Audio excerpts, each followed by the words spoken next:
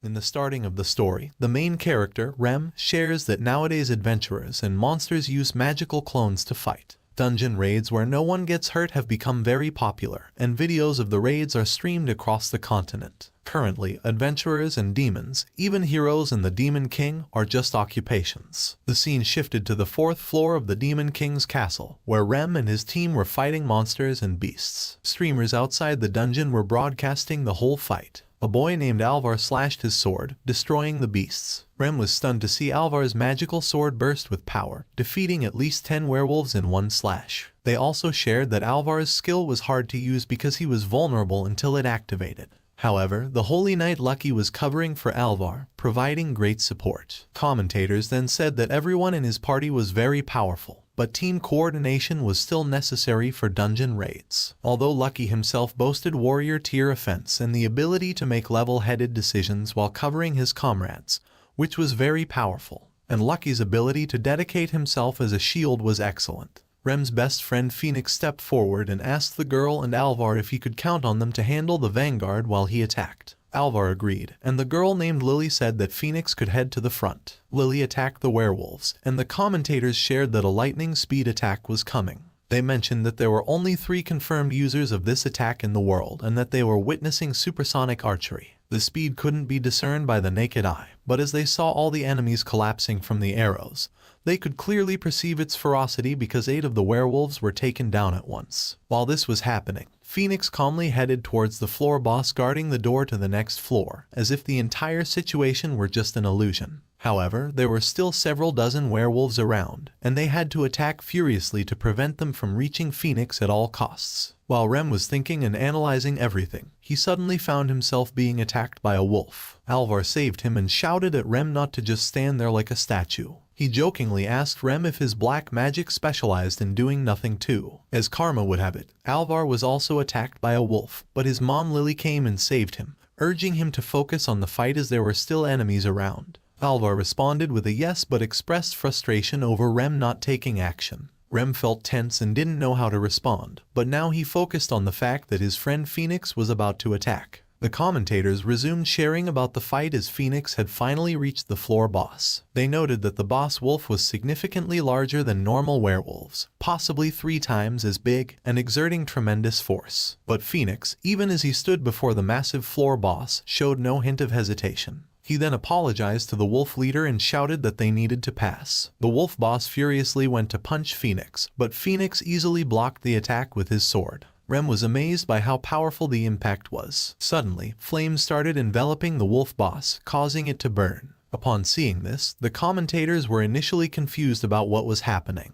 However, they soon realized that flames were engulfing the wolf boss's body, causing it immense pain. The wolf boss struggled with all its might but was unable to escape. Phoenix then jumped towards the wolf boss and slashed with his sword. Within a few seconds, the boss was defeated. Phoenix shouted that their battles would always end in victory. The commentators informed the audience that the fight had ended again, and their hero of flames, Phoenix, had once more defeated a floor boss with a single attack. They also explained that the power of a holy sword varies based on the spirit residing within it. Phoenix controlled the fire spirit, known as the source of all heat in the world, indicating it was a spirit of the highest rank. They also mentioned that the criteria for choosing a bearer were said to be extremely strict, which was why Phoenix was the first to form a pact with it in 130 years. Now, as the party entered the next floor and found a safe room, it seemed like the raid was coming to an end. Now, the commentators asked the audience if they wanted to wait for the next raid. Soon, they focused on Rem, noting that as a black mage naturally suited for support roles, he didn't seem to be a member a party would prioritize including in their ranks given current circumstances. Realistically, even without Rem, it wouldn't create a significant gap. They believed that having a white mage in the party instead would enhance the party's offensive capabilities tremendously. The audience also agreed with the commentators that they were right, Rem hadn't made a single move. Hearing this, Rem felt hurt that they were once again discussing replacing him with a white mage. The difference between a black mage and a white mage lies in their magic specialties. Black magic typically involves offensive spells and abilities, while white magic includes arts such as restoration, enhancement, and purification, which are beneficial for healing and supporting the target. Rem explains that black magic generally includes arts such as speed reduction, offense and defense reduction, confusion of the mind, sustained poison, and creating blinding darkness. So, both white and black magic differ from offensive and defensive magic, and their effects are often difficult to perceive visually. Many people understand that black magic, in particular, was neglected because it was considered simplistic. With white magic, healing damage and enhancing abilities are easy for comrades to perceive the effects of. However, with black magic, since the target is always the enemy, even black mage comrades couldn't really discern whether they were receiving any benefit from it. Rem explained that now that dungeon raids had become entertainment, it was more appealing to him. During battle, he could reduce every enemy's magic and physical offensive power, speed, mental faculties, and even limit their vision. It's never highlighted on the live stream. Compared to his comrades who fight with flair, he just seems to be standing around to the viewers. He also shares that even when he chants incantations, he receives an absurd amount of negative and strange comments from the audience. And thanks to the raid logging stone, they were now able to resume from the last checkpoint they reached. No party had yet confronted the Demon King in the deepest part of the Demon King's castle. Now, it's time for Rem's party to enter the 5th floor of the dungeon. Rem shares that among all the dungeons spread across the world, the record of no party managing to reach its deepest level still stands. The legendary dungeon, the Demon King's Castle, has lived to tell the tale. It's now shared that Rem's party consists of the warrior Alvar, the holy knight Lucky, the hunter Lily, the black mage Rem, and lastly, the main leader and hero of flames, Phoenix. Rem shares that among tens of thousands of formal parties, they were ranked 4th. Actually, these standings were determined by the Adventurer Association based on popularity and achievements, and were refreshed once a year. Rem then mentioned that for a party like theirs, it was a mystery to viewers why they needed him. Rem shares that their team consists of 5 members, and Phoenix, the hero of flames, was the first person to form a pact with the fire spirit in 130 years. People were placing their hopes in Phoenix to end the legend of the impregnable Demon King's castle. Phoenix was also his childhood friend. A hero like Phoenix, and a seemingly unsuitable, simple, and unpopular black mage like him, ended up losing his job that day. Let's see what happened before Rem left the party. Alvar shouted at Rem, calling him a burden and nothing more. He angrily asked Rem if he had been wrong about him. Phoenix tried to intervene and stop Alvar from saying anything harsh, but Alvar shouted and asked Phoenix to stop sticking up for Rem. He pointed out that he had said time and time again that he, Lucky, and Lily had joined the party by proving their mettle. But what about Rem? Alvar argued that Rem was just Phoenix's childhood friend, occupying a valuable spot on the team. Alvar also said that if it weren't for Phoenix, who would let some boring black mage join their team? Rem started laughing, trying to lighten the atmosphere, but Alvar grew more furious and shouted that it wasn't funny. Alvar then asked Rem to face reality and stop leeching off Phoenix. Hearing this, Phoenix angrily demanded that Alvar apologize to Rem, as his words were highly disrespectful, emphasizing that Rem wasn't as powerful as Alvar claimed. Alvar responded that he didn't think so. He then turned to Lily and Lucky, asking them what they thought since they weren't obligated to babysit Rem, right? Lucky responded that he didn't really mind whether Rem was with them or not, and he guessed that's how he felt. Alvar then asked Lucky if that meant he would prefer Rem not being in the team, suggesting they could find someone better than Rem at the moment. Lucky responded that if they could find someone more active, it might make things easier. Alvar again asked Rem if he understood that his vulgar way of speaking was awfully unpleasant to hear. He then turned to Lily and asked her what she thought about Rem. Lily responded that she didn't think Phoenix used his personal feelings to justify adding a member who lacked physical strength. However, she acknowledged that the effects of black magic were not immediately obvious. Moreover, their strategy involved progressing quickly through raids with high attack power. Therefore, instead of support, Lily expressed a preference for more direct firepower. Phoenix grew tense, but Alvar smiled and asked Phoenix to see for himself what everyone thought.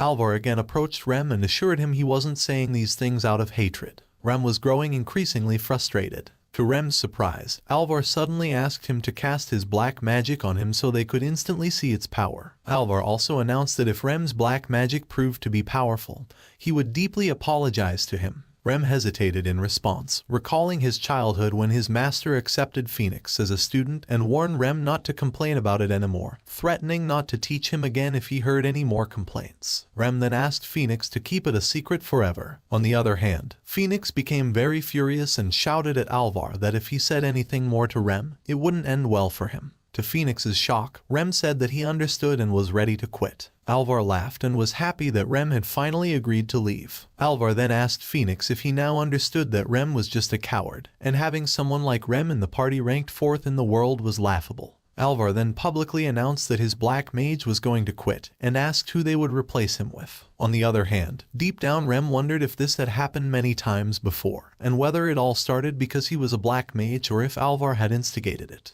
Rem then shared that adventurers were simultaneously part of a meritocracy and the entertainment industry. If someone wasn't powerful, they couldn't raid dungeons, but if they weren't attractive, people wouldn't pay attention to them either. Audiences, fellow adventurers, and even comrades would alienate such a person. Rem then shared that he was certain the lifestyle he had aimed for in the past wasn't one where he'd end up humiliated. If he couldn't fulfill his duties effectively alongside others, then he had no choice but to change himself. Phoenix tried to stop Rem, but Rem continued, saying it was fine because he would surpass all of them with a different party. Alvar laughed and told Rem that there wasn't even a single party that would want him. At that moment, Rem, with a heavy heart, decided that while he and Phoenix had always been childhood friends, for the time being they would be rivals. After leaving that place, Rem sat outside a house and pondered that it was just the same old complaint again. As always, he had to cope with it silently because if he explained to his teammates, his master would surely be exposed, which was neither his wish nor his desire. Rem also shared that Phoenix had been keeping the promise he made to him when they were young,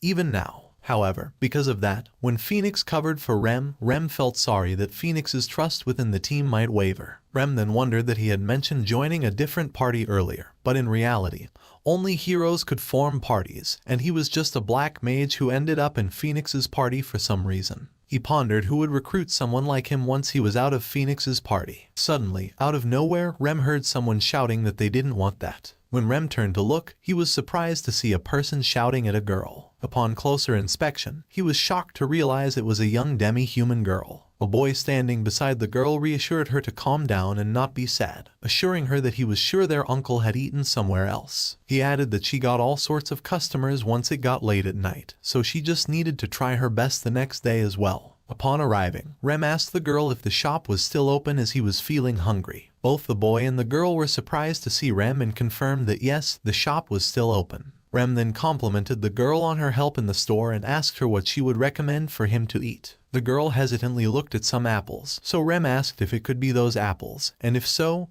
he would take one. As Rem picked up an apple from the bucket, the girl hesitantly mentioned that the one he took might look a bit odd, but it had a clean color, so she was sure it would be delicious. She also mentioned that it seemed pitiful because nobody wanted to buy it. She tried her best to convince people that it was delicious, but everyone said they didn't want it. Therefore, if Rem didn't want it either, she wouldn't force him to eat it. To her surprise, Rem took a bite of the apple and shared that it was indeed delicious, just as she had said. The girl looked at him with confusion and asked if he was telling the truth. Rem replied affirmatively, adding that she should not judge solely by appearance but also by taste, and that she was truly an amazing shopkeeper. Rem then asked her if she wouldn't mind if he came back to buy from her again, as he would like the shopkeeper to give him all sorts of recommendations. Hearing this, she was flattered, and with tears of happiness, she responded with a heartfelt yes and thanked him sincerely. The boy beside her congratulated the girl on finally getting her first customer. He also thanked Rem for coming, but Rem responded by saying that he should be the one thanking them.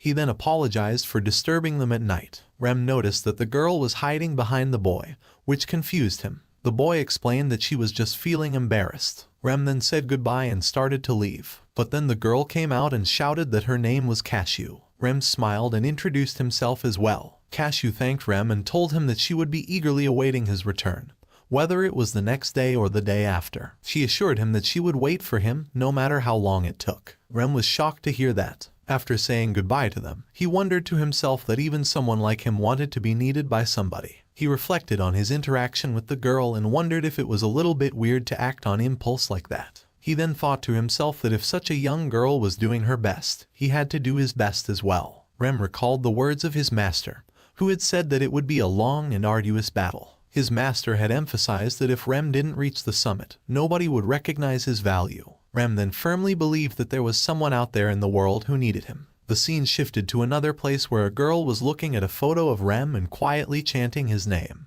The scene then shifted to a few weeks later, where Rem was wondering how many weeks he had spent searching for a party. Whenever Rem approached a team asking for a spot, some of them would say there were no openings, and others would make fun of him, saying he got kicked out of his last team. Some were even ready to take him, but after hearing that he was a black mage, they started hesitating. Remembering this and his own words of shouting at Alvar that he would surpass them with a different team made him frustrated. He had said that to them, but he still hadn't joined any party. It got to the point where he decided to use the matching service provided by a subdivision of the Adventurer Association. Rem mentioned that the service fee was expensive, but it helped him survive. To his shock, when he searched for a quest, there was no match for his job as a black mage. Feeling sad, he decided to go have some food first. The scene then shifted to the cashew store, where the man beside her, named Blitz, mentioned that he knew Rem must be having a tough time being a black mage. Rem responded that it wasn't really like that.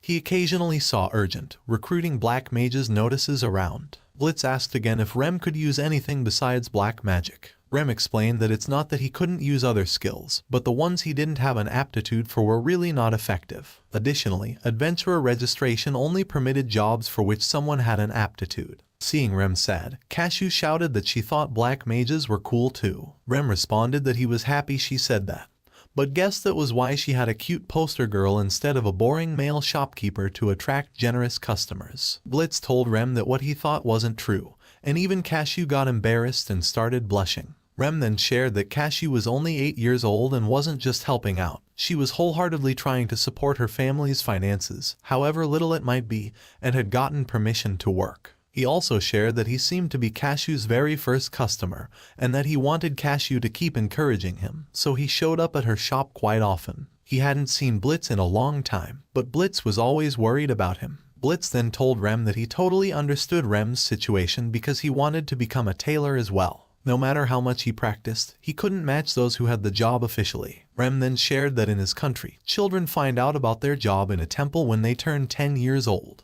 It's like discovering a prophecy that guides them to the job they are suited for, whether it's related to adventurers like chefs, blacksmiths, or merchants rooted in daily life. And no matter how much effort a person put in or how much they wished for something, they had no choice as it was a gift from God. So if someone was granted what they wanted, it would surely be a blessing from God. For those who didn't have their wishes granted, it would be a test. Rem then shared that for someone like him who dreamed of becoming a hero, it felt like despair. He told Blitz that if his efforts had truly paid off, he would have had that job. While someone came to Cashew's shop and she dealt with it, Rem smiled and asked Blitz if he thought they could only press on with what they could do. Right. Blitz responded with a yes and told Rem that even if things didn't work out for him, he didn't mind Rem working with Cashew at the store. Rem laughed and said thank you. Suddenly, they heard someone's pained voice, and when Rem turned to look, he saw a thief snatching a bag from a girl. Rem noticed the thief coming towards them, so he asked Blitz if he could stand in the thief's way. Blitz asked in confusion if Rem was going to do something.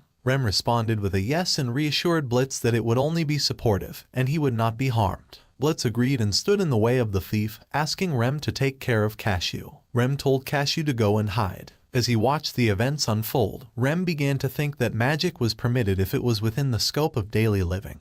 But if he went overboard, he would come under surveillance. So, in the case of the thief, Rem had to use Blitz. On the other hand, their anger asked Blitz what he was doing in front of him, as if he had a death wish. Rem focused on capturing the thief as his target. Everyone was tense seeing the situation unfold, unsure of what would happen next, and even Blitz was a little tense. In that moment, the thief jumped towards Blitz with a knife, but suddenly out of nowhere, the thief became stuck in midair and started to wonder what was happening to him. He couldn't move or see anything, and he began to struggle to breathe. Blitz seized the opportunity, first grabbing the thief's hand and then delivering a punch to his face, knocking him down. Everyone was relieved that justice had been served. Suddenly, to everyone's surprise, Rem started shouting and praising Blitz for defeating a guy wielding a knife so easily. After that, Cashew was hiding, and Rem slowly approached her from behind, murmuring in her ear. She was stunned and responded embarrassingly with a yes. Rem then asked her to do something. The person whose bag was snatched by the thief came to Blitz and thanked him for saving her bag. Blitz responded modestly, saying it was nothing, he was just doing what any citizen should do.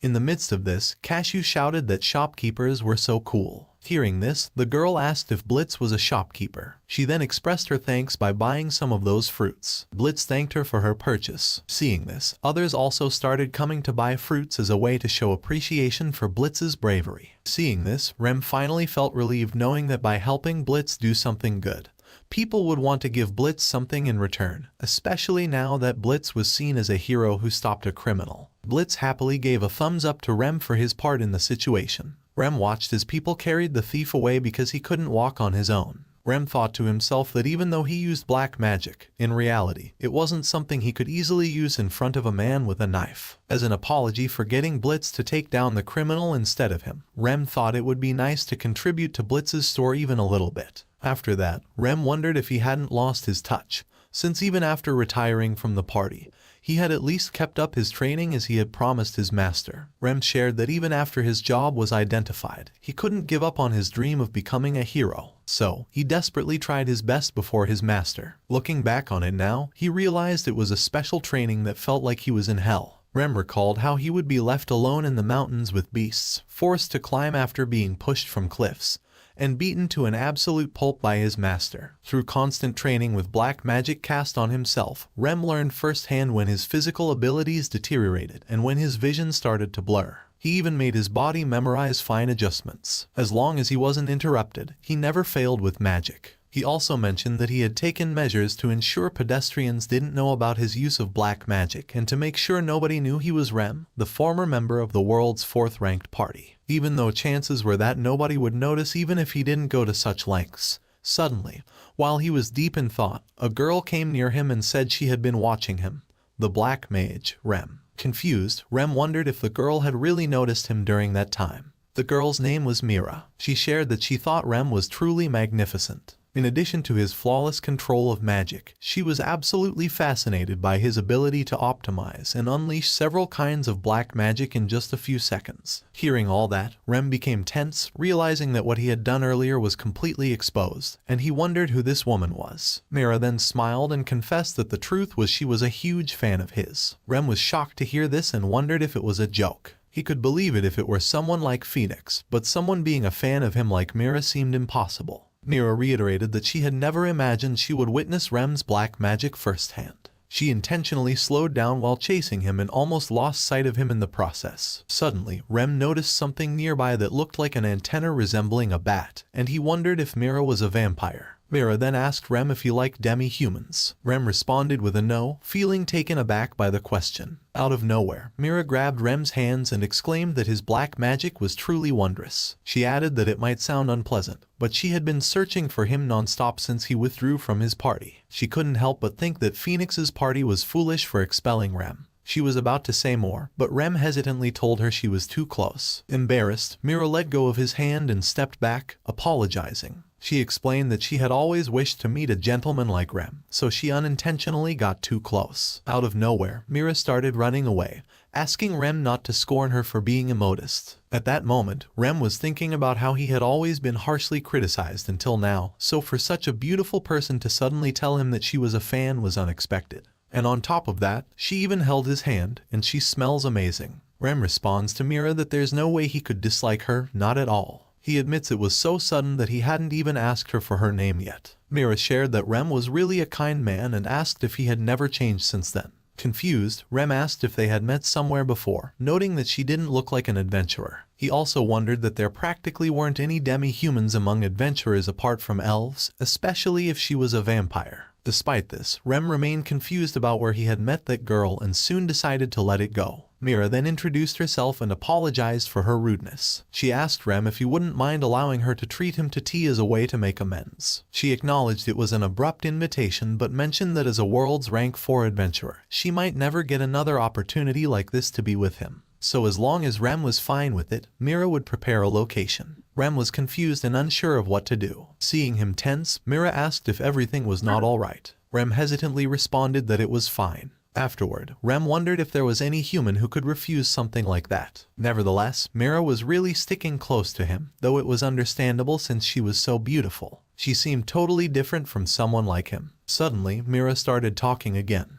mentioning that their conversation had strayed off topic halfway, so she didn't have the chance to say it earlier. He was the ultimate black mage. Rem responded with a no, disagreeing with her assessment. Mira urged Rem not to be modest, pointing out that among the top 100 parties in the world, there were only 3 black mages, and Rem was one of them. She emphasized that in the adventure industry, the black mage's role was distinct from other jobs because it wasn't flashy or showy. However, the reason Phoenix's party managed to achieve such results was solely because of Rem's involvement, which couldn't have been achieved by a normal black mage. Moreover, Rem's ability to control magic so accurately stemmed from his deep understanding of every little detail about the effects of his magic. Mira continued, expressing her belief that Rem must have put in incredible effort that was unimaginable to ordinary people. Rem couldn't help but remember the hurtful words of his ex-teammates, who had cursed him and called him useless. So Rem told Mira that it was the first time he had heard such words since becoming an adventurer. He wondered how Mira, who claimed to be a fan of his, could know so much about him. Out of nowhere, Mira started expressing her frustration, stating that the reason the hero Phoenix could successfully defeat the floor boss in one blow was because Rem's powers weakened all of the enemies. She couldn't understand why they would take such a high-ranking black mage for granted.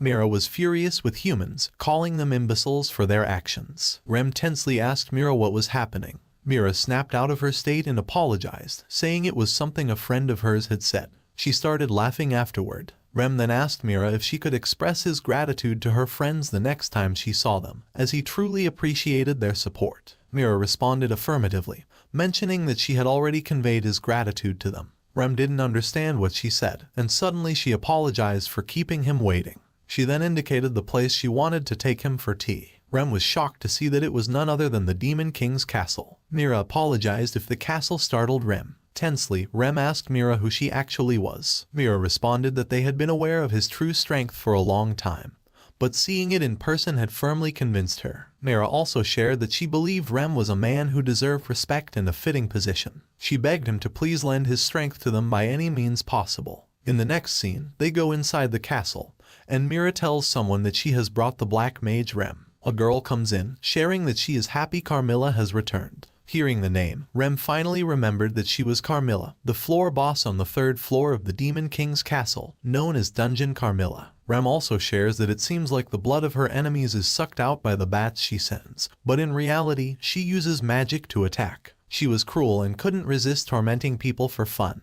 That was the kind of character she was, but she didn't resemble Mira at all. The unknown girl's voice then asks if he is Rem. Rem responds with a yes and starts wondering about the Demon King's castle, which is a dungeon with 10 floors. The ruler of the demons doesn't show themselves until someone reaches the castle's deepest point. Rem then shares that, to this day, no one has ever reached it. He would be the first adventurer to set eyes on the leader of the Demon King's castle. As he listens to the girl's voice, he wonders if it sounds somewhat childish. The girl then reveals that she is the leader of the Demon King's castle, Lucy, the ruler of the demons. When Rem sees Lucy, he gets startled and continues staring at her. Seeing this, Lucy asks Rem if something is wrong or if there is something off about her. Rem responds with a no, simply remarking that she looked far younger than he had ever imagined. Lucy furiously asks Rem if he's saying that she doesn't look like the ruler of the demons at all. Rem tensely responds that as someone who didn't know who the ruler of the demons was, he didn't dare to make any comments. Hearing his answer, Lucy is amazed and tells Rem that if he were the typical rude person, she would have kicked him out by now. However, it seems he is different. Lucy then shouts that they've had enough introductions and should get straight to the main issue. Out of nowhere, Lucy announces that she has appointed him as the staff officer of her Demon King's castle. Hearing this, Rem is shocked and asks, what? He wonders if that essentially makes him the number 2 of the Demon King's army, and whether such a role is suitable for a human. Seeing his expression, Lucy comments that he looks like it's his first time hearing about it. Lucy then asks Carmilla if she told him about it, right? Carmilla responds, apologizing sincerely, saying she thought bringing Rem to the Demon King's castle would expedite things more than explaining beforehand. Hearing this, Lucy gets angry and asks Rem angrily if he came with Carmilla without knowing anything. She continues, asking if he thought that just because Carmilla said she was a bit of a fan of him, he might get a chance to fondle her chest. That's what he was thinking, wasn't it? Rem is stunned to hear this and responds that it wasn't what he was thinking. Lucy asks again if he's saying he doesn't want to fondle them, questioning if he's even a healthy young man. She tries to make a comment about Carmilla's breasts, but before she can, Carmilla stares angrily at Lucy. Seeing this, Lucy becomes tense and stays quiet about it. Lucy then shares that she thinks they've gone off topic. Rem tensely thinks to himself that the person who got off topic was none other than Lucy herself. Lucy tells Rem that it was Carmilla's wish to make him her staff officer. Surprised, Rem asks, "What?" Lucy responds with a yes, mentioning that even if she hadn't carefully looked at him, she wouldn't have noticed it either. Out of nowhere, Lucy asks Rem which ruler of the demons had trained him. Hearing this, Rem wonders if Lucy is asking about his master or mentor among the demons. Lucy reiterates that there's no way Rem could have achieved that state on his own, as he is on par with the Black Mage who strictly devoted themselves for 100 years or even more. Despite Rem hiding it well,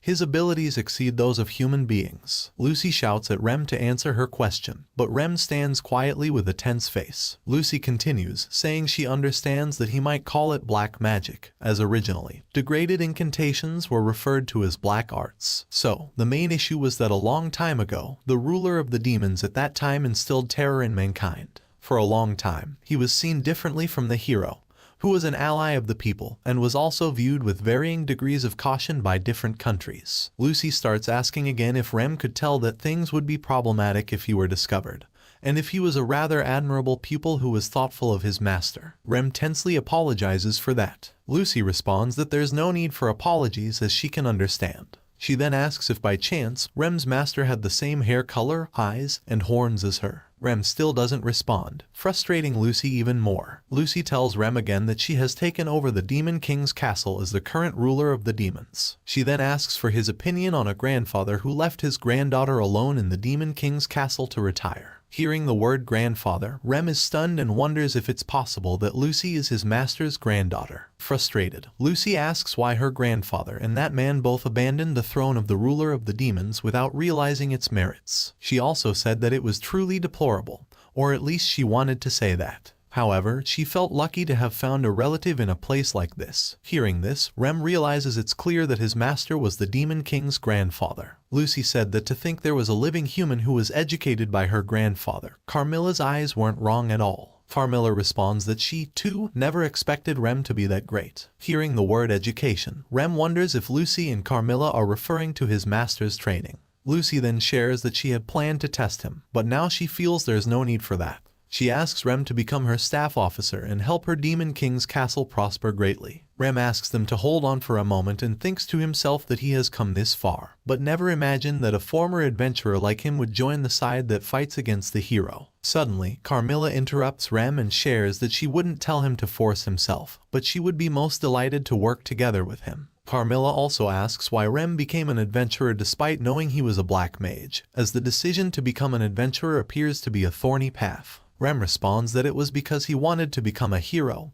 He yearned to be a hero. He then apologizes for saying that of all things. Lucy replies that she doesn't mind. Carmilla asks if it seems to be a story many human children have, then why did he want such a thing? Wasn't it obviously because he wanted to look cool? Or did he want to look heroic by defeating monsters on the other side of a screen? Rem responds with a yes, saying he wanted to personally fight and defeat enemies, showing off flashy swordsmanship and firing off flames or ice. Carmilla then asks, what about honor and administration? Rem responds that if he walked on the street, everyone would notice him and praise his efforts. He imagined having intense battles in dungeons that would get his hands all sweaty, leading to a fulfilling and stimulating life. Rem also shares that it was his childhood dream, an idealized future filled with good things that benefited him. Carmilla then asks what he thinks a hero is. Rem looks confused upon hearing this. Carmilla said that Rem was the ultimate black mage, but that wasn't the only reason she respected him. She admired how he helped people without asking for anything in return and was even kind enough to concede praise to them. So, a human who can take action for the sake of righteousness over honor should be called a hero to begin with. One's job simply indicates one's attitude and doesn't define everything about the person. This holds true for a hero as well. Carmilla asks Rem again if he still feels the desire to become a hero now. She wonders if it's only possible as an adventurer, since adventurers raid dungeons and fight against monsters. Rem wonders that monsters were originally a role shouldered by demi-humans, and there were some elves as well, and the like, but adventurers were primarily humans. Thus, he yearned to be a hero without a doubt, and he never once considered not becoming a hero. So, Rem asks if anything would change if he became a monster. Carmilla responds that unlike adventurers, monsters constantly hide their true forms, so there wouldn't be any specific honors for him. He would likely be an existence far from the hero that he pictured. Carmilla also said that she didn't know his circumstances, but she could tell that he had no intention to reveal his powers. However, if he were to be a monster masking his true form, he could manifest his powers to his heart's content, and nobody in the Demon King's castle would feel troubled by his true strength, Carmilla adds. Rem asks tensely if he, a black mage, would become a monster in the Demon King's army. Carmilla responds affirmatively, saying that indeed, it would be different from powers that were visible, as the effects of black magic weren't fully understood by spectators. Carmilla also explained that every monster that fought him knew Rem's existence led to their defeat, and recognized the might and threat he posed to their army. Therefore, if Rem were to become their ally, he would be a more promising ally than anyone else in the world. Just as people get excited and energized by adventurers' efforts, demi-humans need someone to serve as a symbol for monsters as well. For Carmilla, it may be different from aspiring to be a hero, but she didn't aspire to be a monster just to be hunted down as prey. So Rem thought that by defeating the heroes in the Demon King's castle, the most challenging place, and repelling them, they could become a ray of hope for demi-humans who were hesitant to become monsters. They could become an existence capable of competing against adventurers, much like his own yearning to be a hero. So, Rem asks Carmilla if he may add a comment that monsters and adventurers are equal beings. If either of them were deficient, dungeon raids couldn't be established. Moreover, the audience is only fascinated because powerful monsters exist, and he has never considered them as prey. Carmilla responds with a yes, saying that it's precisely because of Rem being that way that she feels compelled to reach out to him, because he is truly kind and powerful. She then asks him, pleased, if he would not become their hero. Rem responds affirmatively, saying that he will do it. Lucy then remarks that it looks like they have come to an agreement. She announces that she appoints the black mage Rem as staff officer of her Demon King's castle. So, on that day, Rem successfully found new employment after being expelled from his world's rank 4 party, and his new workplace was the Demon King's castle. His position was staff officer, his job was that of a black mage, and his goal was to be the hero who leads the monsters. Rem shares that now, even if it means continuing on a path that would lead him to confront his friend, he wouldn't hesitate. On the other hand, Phoenix asks everyone if they should proceed with the next raid. While Rem was wondering about it, the room suddenly got bright from the light, and Rem saw there were more people. He asked in shock, is there someone else here? Lucy apologized, saying she forgot to mention it, and asked Rem to let her introduce the 4 heavenly kings in his Demon King's castle again. She then talked about Furkas and Agers. Hearing about them, Rem wondered if they were 2 of the 4 heavenly kings, then Carmilla must be one of the 4 heavenly kings as well. He first thought about when they arrived but then wondered if they had been there from the beginning. Lucy explained that she thought he would be nervous with too many people around, so she arranged it that way. Lucy also mentioned that one of the 4 heavenly kings didn't show up but assured Rem that they would be helping him as a fellow comrade. She then asked if something like this would be a piece of cake for Rem. At that moment, Rem wondered if it was black magic. He then shared that being the ruler of the demons was also a job. The ruler of the demons was typically a demon, and it was said that the group of elites who once led the demons were all demons themselves. Warriors and mages alike possessed superior talents, and only those with charisma were recognized. It seemed they were similar to the heroes of mankind, but at the time, it was more about advanced black magic. Lucy told Rem that she would discuss his duties in due course, and for now, she was assigning Carmilla as his assistant. Hearing this, Rem was stunned and asked Lucy to wait a moment. He wondered if it was really okay to make someone like Carmilla, who was also one of the 4 heavenly kings, his assistant. Lucy then explained that the staff officer reports directly to the ruler of the demons, so its rank is higher than that of the 4 heavenly kings. Therefore, Rem had no reason to hesitate. With a puzzled expression, Lucy reassured Rem not to worry, as she was confident he could become the world's best floor boss, and the world rank 4 party would be no match for him. Seeing her expression, Rem wondered if his concern was about negative opinions towards him. Agers then approached Rem, apologizing for the late introduction. He extended his sincere congratulations to Rem for his appointment as staff officer. Agers revealed himself as one of the 4 heavenly kings in the Demon King's castle, known as the Demon of Time. Rem responded that he was pleased to meet Agers. Carmilla stepped forward and admitted she hadn't noticed Agers was there. Agers responded angrily, denying that he had cast any magic on her. Carmilla then asked Agers if he had been skeptical of Rem's strength. Agers responded that unlike Carmilla, he hadn't had direct contact with the staff officer's black magic. Regarding typical black magic effects, if it's ability dampening, it might reduce abilities by a few %. If it involves fixed damage, it could cause light physical affliction. Awareness obstruction would likely have a low success rate and couldn't be maintained indefinitely. Aggers also mentioned that even if black magic affected Rem, truly powerful people could still defeat him alone, and it was natural to suspect whether Rem's reports were biased. However, results from others indicated that the staff officer's abilities were clearly far greater than those of a typical black mage. He then asked Carmilla if she had been infatuated with Rem ever since he raided the Demon King's castle. Carmilla got embarrassed and responded that it might be true, but she wondered how Aggers knew such personal information so naturally, finding it very creepy. Lucy apologized to Carmilla from behind, admitting she had shared everything with Aggers. Carmilla furiously looked back and demanded to know why the ruler of the demons did that. Lucy, scared and tense, shouted that she had already apologized for it. Aggers then stated that whatever the case, the ruler of the demons had accepted Rem, so he would stand by that decision. Furthermore, it would be disrespectful for Rem to scowl at the ruler of the demons. At that moment, Rem tensely wondered how he, a human who had suddenly appeared at the demon's castle, and despite being a black mage expelled from his party, had become superior of the 4 heavenly kings. Yet, they still treated him courteously. He also thought they seemed like good people who even paid respect to the ruler of the demons. Aggers then stated that it was the ultimate reward for the ruler of the demons to scowl at them, but the opposite must never happen. Hearing this, Rem became confused and wondered if Aggers had said something strange. Lucy shouted at Aggers to be silent, while Carmilla asked him to at least avoid causing a scandal by getting arrested. Aggers expressed how foolish he felt to acknowledge that he was a childish protector. He believed childish lives were precious, but he would never harm them. He emphasized that true protectors show loyalty, and he would prefer if Carmilla didn't associate him with those who degrade angels into outlets for their desires. Frustrated, Carmilla asked Aggers what he meant by protector, and why he seemed to enjoy being abused, stepped on, and scowled at. She also warned Lucy to be cautious, emphasizing that even if Aggers asked her to contact him in unusual places, she should never respond.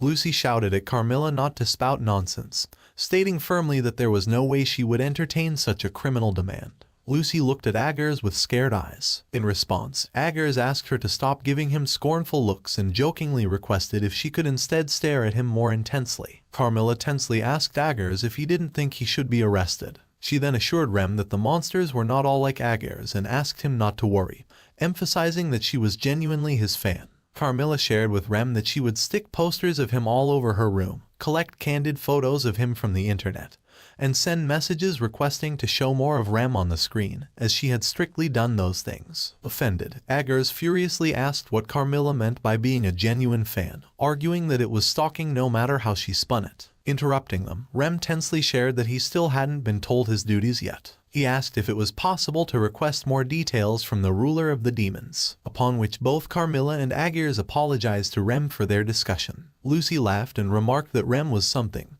expressing her expectations from a staff officer. However, she quickly changed her mind and called Rem Lemageddon instead. Rem asked in confusion, Lemageddon. Lucy responded affirmatively, saying she had been thinking about it for a while. She explained that it was customary for the current ruler of the demons to give newcomers dungeon names. Rem responded that he understood and asked if his dungeon name was Lemageddon.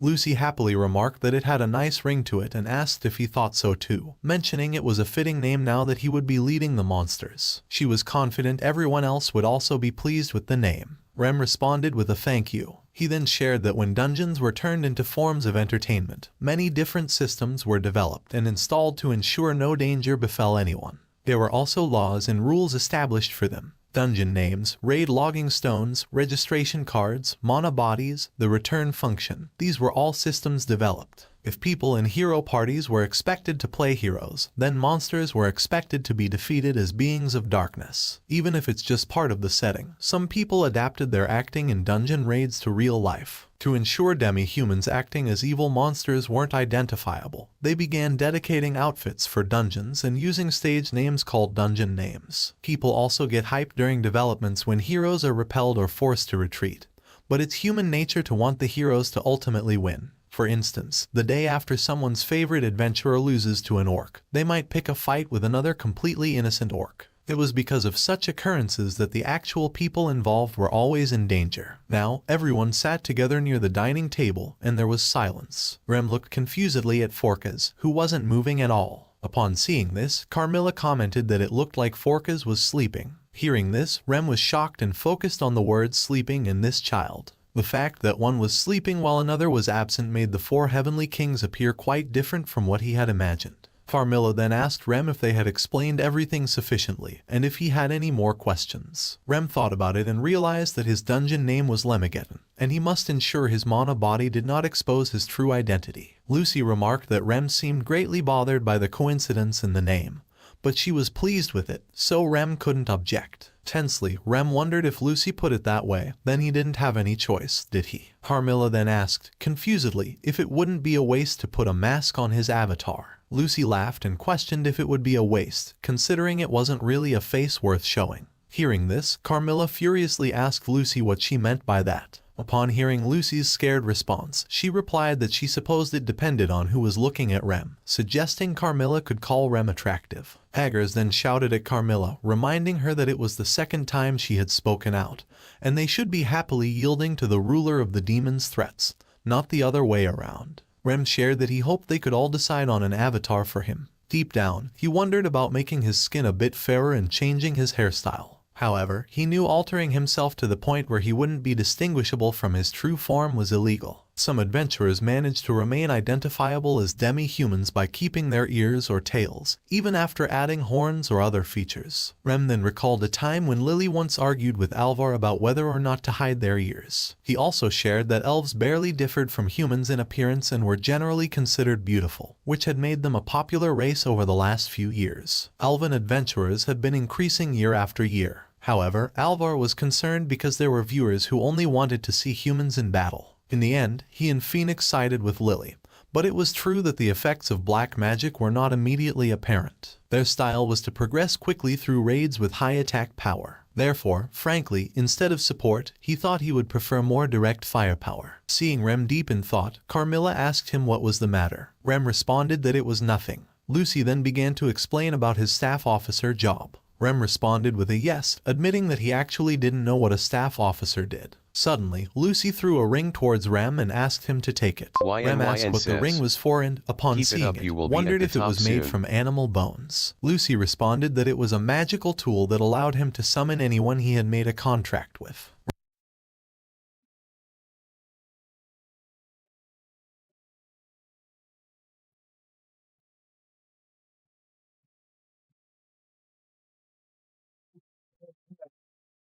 Yeah, man. Thanks. Thanks. This last one I'm working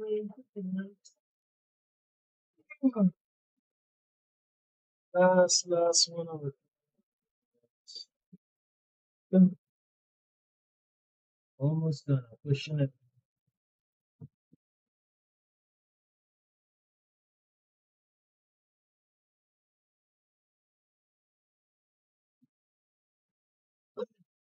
See, my eyes wanna close, but I'm fighting to sleep right now. Fighting hard not to sleep right now.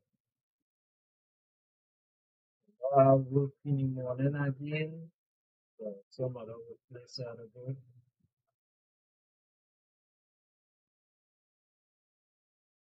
Trying my best right now. Just stay awake. Keep myself.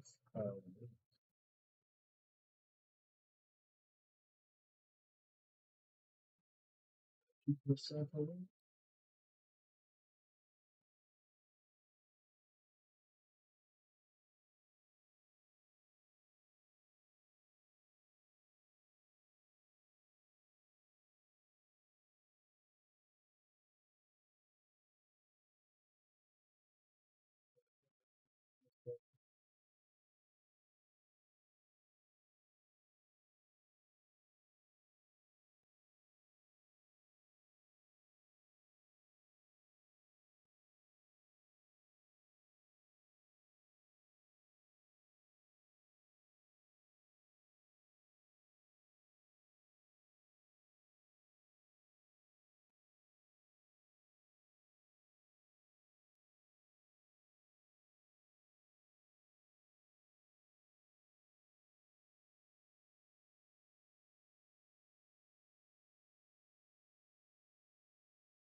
Grind is real.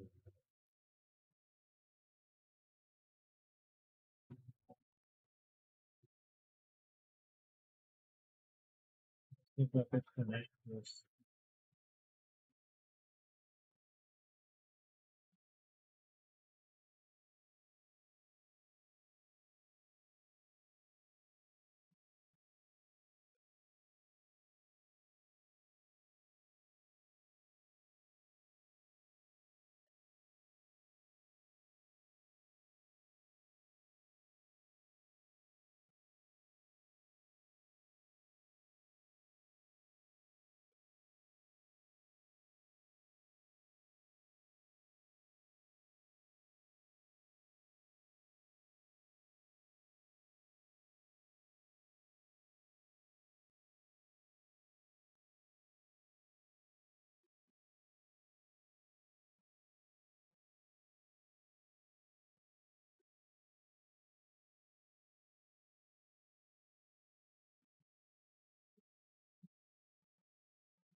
You know what?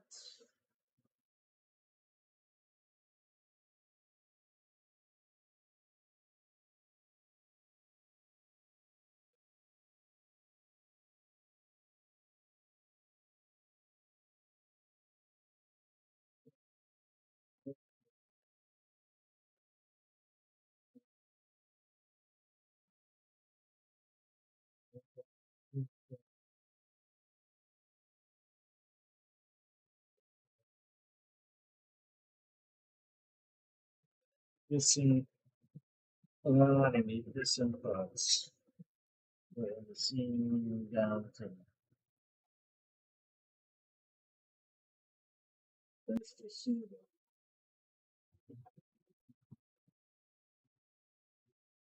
the utensils.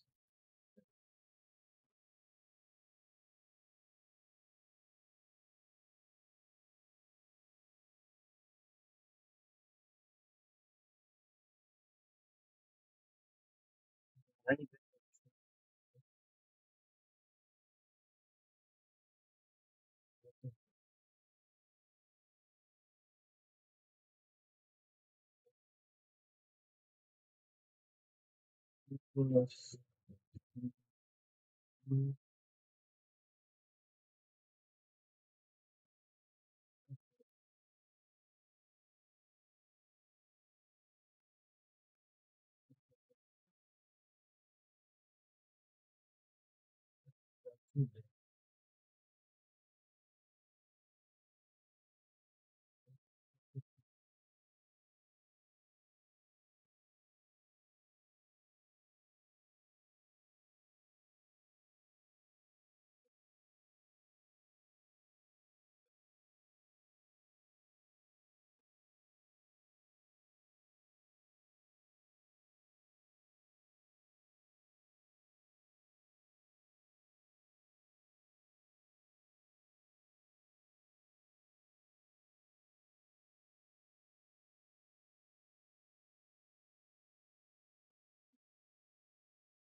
yeah,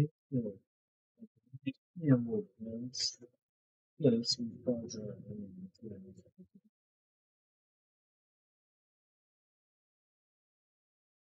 see,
Rem was confused about the ring and explained that magical tools were artifacts imbued with mysterious powers, crafted by species now extinct. He mentioned Alvar's magical sword as an example, certain that it was something Alvar inherited from his father. Lucy explained that if both his mana and the mana of the person he wished to contract with were simultaneously poured into the ring, and then they both took a verbal oath, the contract would be sealed. So, it's a simplified summoning item, Rem remarked, surprised. He then asked Lucy if summoning wasn't an incredible ability. Lucy replied affirmatively, but reminded him that the ring could only register up to 72 people, so he should keep that in mind. She also mentioned that he would use the ring to summon monsters to drive away adventurers, and asked if this way he would be able to use his black magic, right? Rem hesitated in answering because he was uncertain whether he would indeed use his black magic in that way. His hesitation stemmed from the fact that there were also a reasonable number of black mages among the monsters, and he had never heard of adventurers switching jobs. In this way, someone's tactics could broaden, allowing them to enlist various individuals to work for them. Rem believed that he might become a ray of hope for many species, no matter how slight. Lucy then explained that she intended to restrict his contract targets to his subordinates for the time being using the ring. She emphasized that no matter how brilliant a strategy is superior, and resourceful general may conceive, without building rapport with others, they wouldn't be able to fully manifest their true value. She then told Rem that his first task was to get to know everyone intimately. Carmilla asked Lucy if she wasn't going too fast, advising her to calm down. On the other hand, Rem was pondering that magical tools were inherently valuable in that era. Even though he was treated as their staff officer, for Lucy to give him such a precious item must be because he was the apprentice of the ruler of the demon's grandfather. Lucy reiterated that she was counting on Rem. In response, Rem thanked her and assured her that he would treasure the ring. Lucy then mentioned that she was going to call it a day, acknowledging that Rem must also be tired from processing all the new information. Rem responded that he wasn't tired and thanked Lucy again.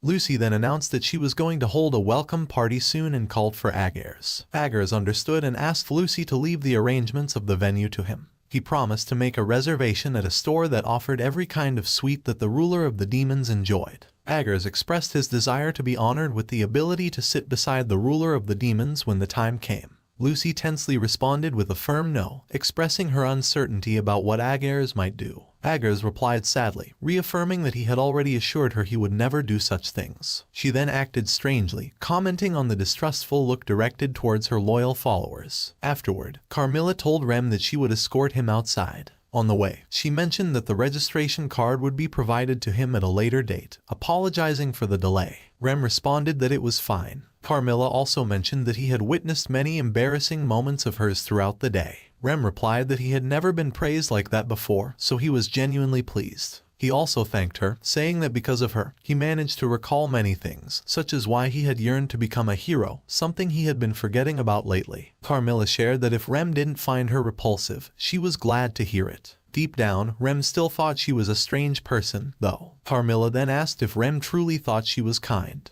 She also asked how much he would tolerate her. Rem, confused, asked what she meant by that. Carmilla clarified that she was asking if she could be his first. Hearing this, Rem became tense and asked her to wait, wanting to know what she was going to say next. Carmilla, fully embarrassed and blushing, responded tensely to Rem asking her to wait, saying it was nothing and she wasn't clear enough. She sincerely apologized for the confusion. Carmilla then mentioned that the ring he received could also record orders as well. Rem, confused, asked what she meant by order. Carmilla confirmed with a yes, explaining that, for example, if Rem were to make a contract with her, the ring would record that she was his first contractee. Similarly, she would also know that she was his very first monster. Rem said that he understood. Carmilla reiterated that she was truly a fan of Rem's and that she was the one who proposed inviting him into the Demon King's army. She also mentioned that it was her who had brought him this far already. Moreover, she was also the one serving as his assistant for the time being, and she was the one who sat beside him during the explanation of his work. After saying this, she seemed to be trying to say something else but was hesitating.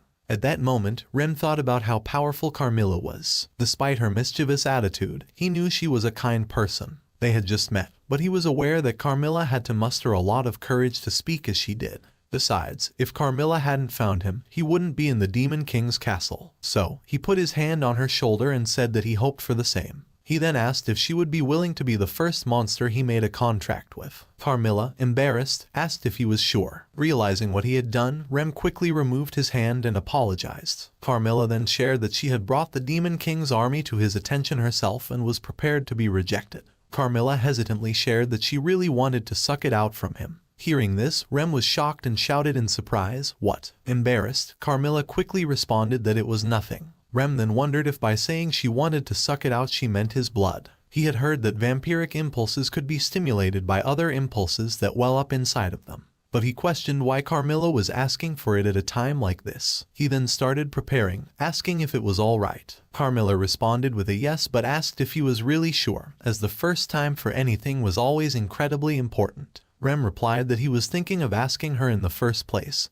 so it was okay. Rem asked if he was correct in understanding that the contract would be sealed if both his and the other person's mana were poured into the ring simultaneously, followed by taking a verbal oath. She says yes and asks him to give her the ring. She then places the ring in his hand and puts a finger on it. After that, Carmilla starts taking an oath that she, Carmilla, accepts Rem's request and vows to always be by his side, no matter when or why, even if she transcends space. After kissing his ring, which made Rem flustered, Carmilla confusedly asks what she was doing. He then looks at her face and realizes it was definitely her way of showing she was his first contractee. Carmilla blushed and happily said that she had become Rem's first, and as long as he summoned her, she would go wherever he desired. Rem asked her not to tease him so much. Confused, she asked if with Rem's mana it shouldn't be a problem, right? Rem felt embarrassed hearing that, prompting Carmilla to apologize, saying she was just kidding. She then asks if it must sound strange to be courted by a girl he didn't even know, right? Rem responds that it wasn't true, though. Before Rem could finish, she asks though what? Rem shares that it was nothing. She then asks if it was too early for them to meet in his room at night, right? Rem just blushed in response. Suddenly, she moves closer to him, causing him to ask tensely what it was. Carmilla said she hoped he would take good care of her from now on, as one of the people in the Demon King's castle, as an assistant, as a contractee. Rem responds that he feels the same way, hoping she would treat him kindly. Carmilla told Rem that he could call her Mira, but in formal settings, he had to call her by her dungeon name, Carmilla. Rem responds with a yes. Carmilla then whispers in his ear that if he were to summon her, she didn't mind coming to his room in the middle of the night. Rem was stunned to hear it, but he decided not to misunderstand, even if she was enthusiastic. They had just made a contract for her to be a comrade, at most. As his job as a staff officer began, Rem needed to first build rapport with everyone in the Demon King's castle and form contracts, given the diverse range of individuals. However, this didn't change anything. He could only strive to do his best earnestly and sincerely. Like Carmilla, he believed that there must be people out there watching him as his days as a staff officer began. The day after being inaugurated as a staff officer, it was Rem's first day working at the king's castle. So, Rem decided to go and meet with Cashew. While on the way, Rem remembered Lucy's words that his job was to get to know everyone. However, he wondered if he could really become properly acquainted with everyone. Soon, he dismissed his doubts as he had already made up his mind to become a hero for the monsters. It couldn't happen in his previous role, but his new dream could come true in the Demon King's castle. Upon arriving, Rem greeted Blitz and Cashew with a good morning. Cashew happily greeted him back. Blitz then thanked Rem for the previous day and remarked, "The black mages were amazing, weren't they?" Rem asked Blitz to talk about himself, saying he was awesome too. Embarrassed, Blitz said no. Rem then requested that Blitz not talk too much about him to others, if possible. Blitz responded that he had already figured it out. That's why Rem gave him all the glory and then hurriedly left. Blitz assured Rem that neither he nor Cashew would tell anyone. Cashew shouted that her manager was the one who did everything and that Rem had no part in it. Seeing this, Rem laughed and thanked Cashew for saying that. Blitz responded that they should thank Rem because, thanks to him, they sold everything they had. Blitz took out some money and offered it to Rem, saying it was his share. He explained that since Rem helped so much, it was only natural to show some gratitude. Seeing this, Rem was surprised and initially denied accepting the money, but Blitz insisted and gave it to him forcefully. Cashew wondered about the words gratitude and natural, then started looking for something. Confused by Cashew's actions, Rem asked what was happening. Cashew then gave Rem an apple as her token of gratitude. Rem thanked her sincerely, expressing his happiness. Rem then mentioned that he wanted to take some fruits to his new workplace, so he asked Cashew to give him as much as the money could buy. Cashew started picking fruits for Rem. Meanwhile, Blitz asked Rem if he had finally found a new place to work, right? Rem was about to reveal the truth about his job, but before he could, Blitz asked which party Rem had been a part of, mentioning that he would add it to his favorites so he could spectate it anytime. Rem felt tense and wondered if he should mention that he didn't have an account for dungeons. Even if he did, he couldn't tell Blitz, could he? He was still gathering comrades and transitioning from adventurer to monster, but he truly cherished that sentiment, didn't he? Rem responded to Blitz that it was still temporary, so once everything was finalized, he would share more. Meanwhile, Cashew tensely and sadly showed the bucket of fruits to Rem, asking if he would be okay with those misshapen fruits. Rem reassured Cashew that it was fine, emphasizing that what mattered was what was inside, and since Cashew's fruits were delicious, it would be perfectly fine. Suddenly, Carmilla's voice appeared, asking if she should carry his bags of fruit. Rem was surprised to see Carmilla. She approached him tensely and asked if he was also a pervert like Agers,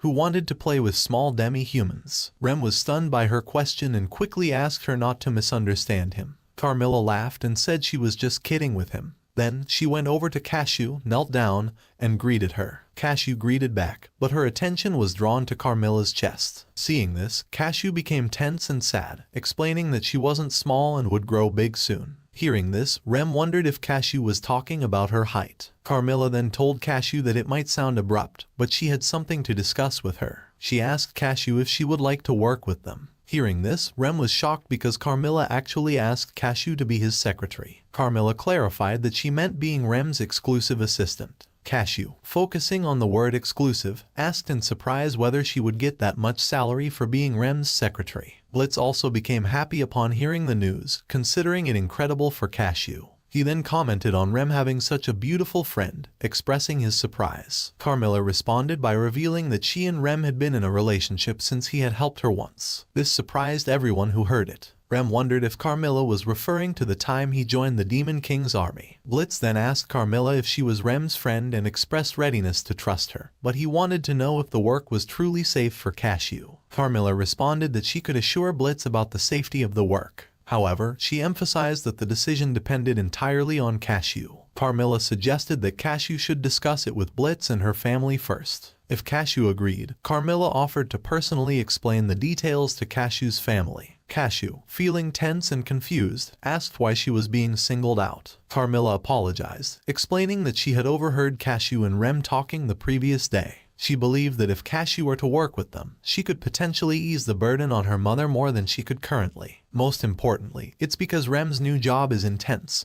so having an intimate and wonderful assistant would be crucial. Hearing this, Cashew got flustered but looked very happy. Even Blitz was pleased, saying he didn't have to worry as long as it's with Rem. Cashew then embarrassedly asked Rem if her being his assistant would cause him trouble. Rem was stunned by her question but soon responded with a reassuring no, expressing that he was very happy when they were together. Thus, it was absurd for him to say that she would trouble him. Instead, she could probably do a better job than usual. Rem then went into deep thought, wondering if it was okay to bring such a young girl to the Demon King's castle. As they explained to Cashew that she would be a secretary and wouldn't be dispatched to defend, the idea was to assign her clinical tasks, right? Rem noticed that Cashew was making weird faces, so he reassured her that it's okay, she didn't need to force herself. To Rem's surprise, Cashew exclaimed that she wanted to do it. She insisted that she wanted to help him and be Rem's secretary. Cashew then asked Blitz if the manager was okay with it. Blitz happily responded with a yes, expressing that she could move on from earning pocket change now, and he would definitely support her decision. After everything that happened, it was time for them to leave. Blitz asked them to wait and started collecting fruits, saying it was a gift to celebrate Rem and Cashew's new job.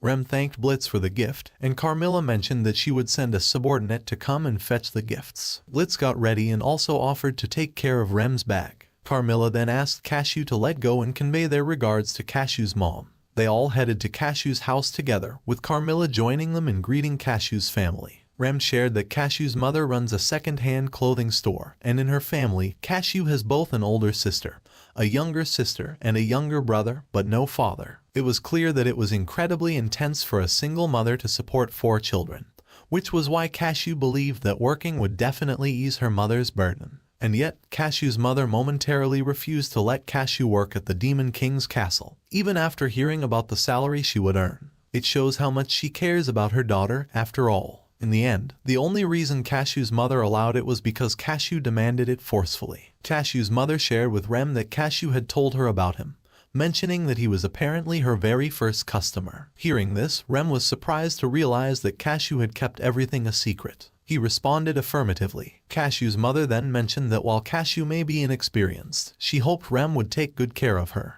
Rem responded with a yes, assuring Cashew's mother that he would definitely take good care of Cashew. They all bid farewell to each other. Afterward, Rem asked Cashew once more if she was sure about her decision. He also asked Cashew if she wasn't surprised to learn that he wasn't an adventurer but an employee at the Demon King's castle. Cashew happily responded with a no, expressing that he had achieved great heights as their staff officer. Rem was pleased to hear this and thanked Cashew for the compliment. Cashew then shared that she had never explored the Demon King's castle path before, and suddenly she saw a butterfly and ran towards it to play. Afterwards, Carmilla asks Rem what's wrong as he looks very worried. Rem asks Carmilla from what point she started overhearing their conversation yesterday. Carmilla, with a strange smile, responds that she had been listening from the beginning. Rem then asked if Carmilla invited Cashew to the Demon King's castle because Cashew was his friend.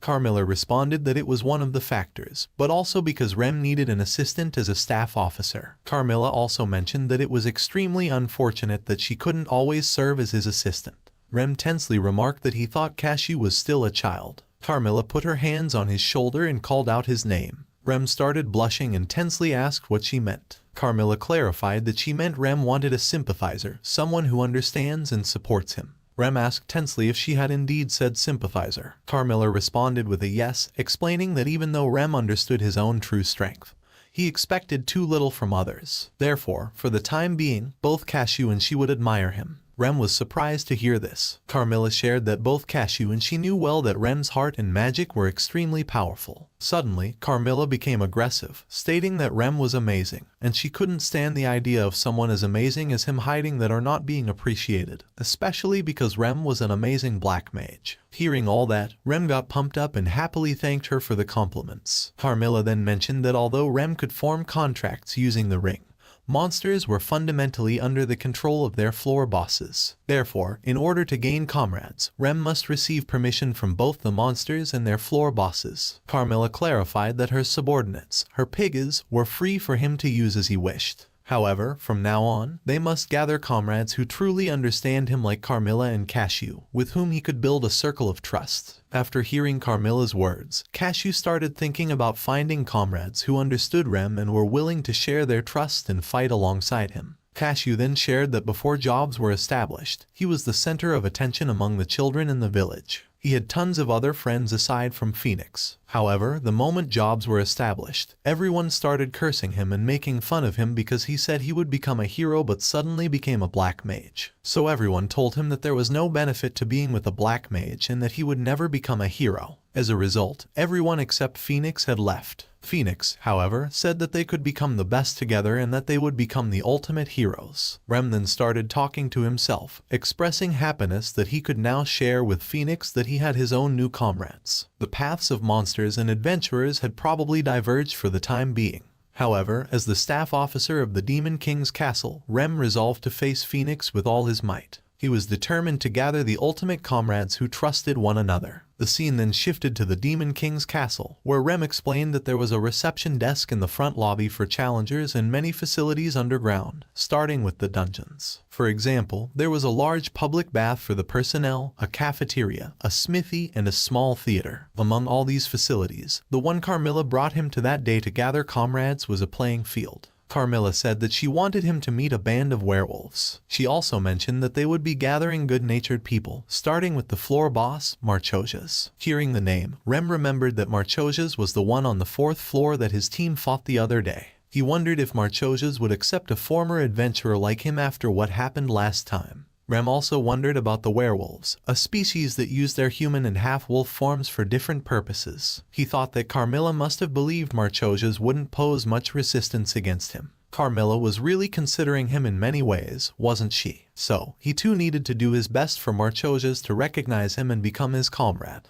By then, they had all reached a large stone. Carmilla explained that it was the same as the raid logging stone and asked them to select the playing field as she would be going on ahead. Cashew was amazed to see the stone. Rem then asked Cashew if they should also go. Cashew responded with a yes. Rem then said that he would leave it to his secretary to decide where they were supposed to go. After entering the playing field, both Cashew and Rem were amazed. Suddenly, Rem saw many werewolves running.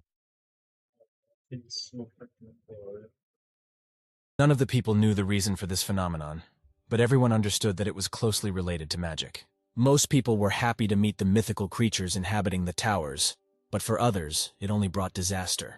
Terrible monsters from dungeons increasingly began to appear outside the walls of magic towers. To protect the world from their influence, the Chosen Ones began to study magical dungeons and clear them of monsters. To resist the terrible monsters inhabiting the magic towers, the Chosen Ones had to have superpowers. Over time, people started calling these chosen daredevils superheroes. Since childhood, the guy was fond of superheroes and did not miss a single TV show or news related to the Chosen Ones. The guy admired how superheroes used their abilities to help people. He really wanted to have superpowers and be famous all over the world, so he decided by all means to become one of them. To achieve his goals, the guy began to study hard, spending days and nights studying complex disciplines. The guy began his training with the simplest books that explained the basics of mana management. Every year he moved on to more complex books and scientific treatises, devoting a huge amount of time to studying them. The moment came when the guy read almost all the books available in the country. Students gathered near the information board to get acquainted with the results of the entrance exams to the academy. The guy's name is Hanshin. He does not hide his joy because he successfully passed the entrance exam and took first place. Hanshin managed to get into the academy. His childhood dream came true, and now he can become a superhero. Hanshin is studying at the university for the second year. He reads the letter carefully. The guy learns that he occupies 274th place in the table of ranks. Hanshin is losing a training match. He believes that there are obstacles in his way that cannot be overcome. Hanshin lacks the innate skills that superheroes have, and the guy decides to leave the academy. Hanshin tries to forget about his only dream. He completely immerses himself in writing adventure novels. For the past year, the guy has been busy writing fictional stories about great heroes and their legendary battles. In his stories, Hanshin describes huge towers that are sources of magical energy. The guy comes up with a superhero who can control his mana and wield all types of bladed weapons. His stories feature a mysterious hermit who spent his entire life in the Forest of Death. Hanshin describes things in his stories that he could not achieve in real life. The guy has almost completed his last story. He is saddened by the fact that this is just a fictional story, and not his real life. Hanshin decides to finish the last chapter, but cannot decide on the ending. The guy decides to relax and get some sleep, and then finish his story. Hanshin turns on the TV. He switches it to his favorite channel to check the latest news. The announcer of the information block reports that the sacred hero, after long wanderings, is returning to his homeland. The voice of an announcer is heard, which says that most of the towers have been cleared by superheroes. The planet has become one step closer to a peaceful existence. Hanshin admires the superhero who, while very young, became famous throughout the world. The guy wonders why he lacks the innate skills necessary to become a superhero. Hanshin is confident that he put in a lot more effort than everyone else. Frustrated, the guy falls on the bed. He believes that he needs to forget about his superhero career. Hanshin falls asleep soundly, at which time his computer on the table turns on. A program is launched on the computer that informs about the formation of towers with a similar setting from the guy's stories. The program on the computer reports that the new tower has been successfully created. The morning of a new day comes. Bright sun rays make their way into Hanshin's room. The loud voice of the announcer of a news program can be heard from the TV. The guy fell asleep, forgetting to turn off the TV. The announcer is alarmed. He says that an unprecedented event has occurred. 5 new towers have appeared in the country overnight. There is a live broadcast from the places where new towers have appeared. The reporter lists the names of the towers. Hanshin instantly wakes up from sleep. The names of the new towers completely repeat the names from the guy's stories. Hanshin has a hard time believing what is happening. He believes that perhaps he heard it. The guy goes to his computer to check the information. Hanshin is very alarmed. He sees that all the files with his stories have disappeared from the computer. The guy checks all the directories and folders but cannot find files with stories anywhere. Hanshin stands motionless in the middle of the room. The voice of an announcer is heard, which says that today, the government has begun work to stabilize the situation. The guy still can't believe what happened. He assumes that he is sleeping and dreaming. A virtual screen appears in front of Hanshin, informing him that his stories have been used to create the towers. The guy is trying to calm down and pull himself together. He still can't believe what's happening. A virtual screen informs Hanshin that he is the true owner of the 7 towers and gains a unique dive skill. The guy cannot understand how new towers appeared with the names of characters from his stories. A virtual screen informs Hanshin that the dive skill has been successfully activated. Hanshin, being a simple person with no innate abilities, gains a unique class skill. The guy sits in front of the virtual screen. He realizes that having such a skill, he has the opportunity to become a superhero. Hanshin tries to use the dive skill, but his attempts do not lead to success. The virtual screen informs the guy that the activation attempt is impossible, since the difference in characteristics is too great. Hanshin is very unhappy that additional conditions are required to activate the dive skill. The guy understands that in order to use the skill, serious preparation is needed. Hanshin heads to the store. He thinks that he needs to choose the goal of the dive, determine his emotions and character. The guy reaches for a package of quick lunch. He believes that first he needs to refresh himself, and only then continue to figure out how to use the new power. His deep thoughts are interrupted by the steps of an approaching girl. Hanshin slowly turns around. The guy sees a girl in front of him who tells him that she's very glad to see him. Hanshin recognizes the girl as his old friend, with whom he studied at the academy. The girl's name is Saren. She is a successful student and has unique skills in the world of ice. Hanshin became close to the girl while studying at the academy, when he helped her with her homework at the request of her mother. The guy avoided communicating with the girl because he was afraid that she might know about his constant losses during training battles. Saren tells the guy that they haven't seen each other for a long time. She's interested in finding out what's new in Hanshin's life. The girl is sincerely glad to see the guy. She remembers her previous studies together at the academy. Saren tells the guy that he smells strongly of alcohol. The girl wonders why the guy drinks during the day. The girl believes that the guy has problems in his life. She asks about how his life and food work. Hanshin replies that everything is fine with him. He suggests changing the topic and asks the girl how her studies at the academy are going. Saren tells the guy that he is still remembered at the academy, as he was a very prominent student and showed great promise. The girl reports that there are rumors that the Guild of the Heavenly Palace tried to recruit the guy. The Heavenly Palace Guild is one of the 3 strongest guilds in the country, and it is difficult for ordinary students to get into it. Hanshin is surprised that he is still remembered at the academy after leaving. The guy says that he was pleased to meet an old friend and it's time for him to return home. Suddenly, the entire surrounding area of the store is filled with Everton energy. Everton's energy flow is very strong. Hanshin is trying to concentrate and collect his thoughts. There is a stranger standing in the corner of the room. The guy notices him and makes the assumption that this man is a follower of demons. Hanshin tries to understand where the demon follower came from and what he could be doing here. Saren notices a change in the guy's behavior and asks him about the reason for his concern. A demon follower standing in the corner of the store begins to emit dark energy. The mysterious man is unable to stay on his feet and falls to the floor next to Hanshin and Saren.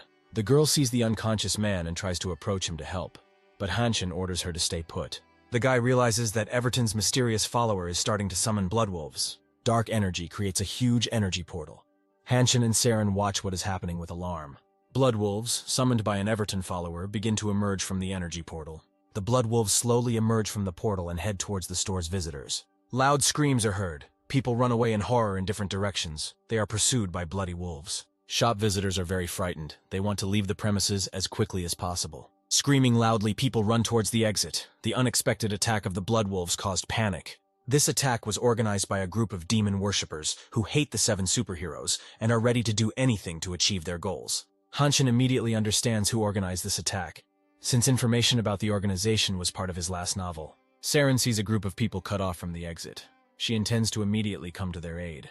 The girl tells the guy that he needs to immediately save the people trapped, but immediately remembers that the guy doesn't have superpowers. Saren asks the guy to distract the bloodwolves while she protects the people. Hanshin is under great stress. He realizes that of all the skills he has, the only skill he has is good running. A huge bloody wolf runs up to the guy. He growls loudly but does not dare to attack. Hanshin experiences great fear and watches the blood wolf carefully to anticipate its attack. A moment later, emitting a wild roar, a huge bloody wolf rushes at the guy. Hanshin deftly dodges him, but the wolf still touches him with his paw and inflicts a wound on his face. The guy realizes that without a weapon he has no chance to resist the beast. He decides to use the sign standing nearby. Hanshin picks up the pointer and tries to hold back the bloody wolf. The hellish creature's attack is repelled, but the blood wolves are about to try again. Hanshin is not sure that he can repel another attack and wants to call Saren for help. He sees that the girl is busy protecting the store's visitors. The guy realizes that only the use of immersion techniques can help him. He tries to use the memories of his original story. A huge magical tower from his novels appears in his mind. Hanshin recalls the events he imagined the last 2 years, in which one of the characters was a swordsman cutting through the horizon. The guy is going to borrow his abilities using the dive skill.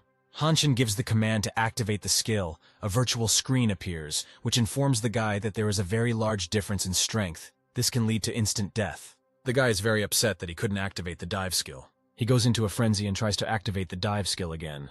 Hanshin forces himself to calm down and choose a specific target to dive from among the 7 heroes he has. The guy feels a change in the flow of energy around him and understands that he made the right decision. Hanshin focuses on memories of a character who can help him at the moment. The guy enters into an energetic connection with his hero and feels that this dive attempt should be successful. Hanshin gives the command to activate the dive skill. A virtual screen informs the guy that the dive has been successfully completed. Magic towers are a combination of reality and myth. Only the right balance allows you to use their magic. The owner of a magic tower must clearly grasp the correct balance for fantasy to become reality.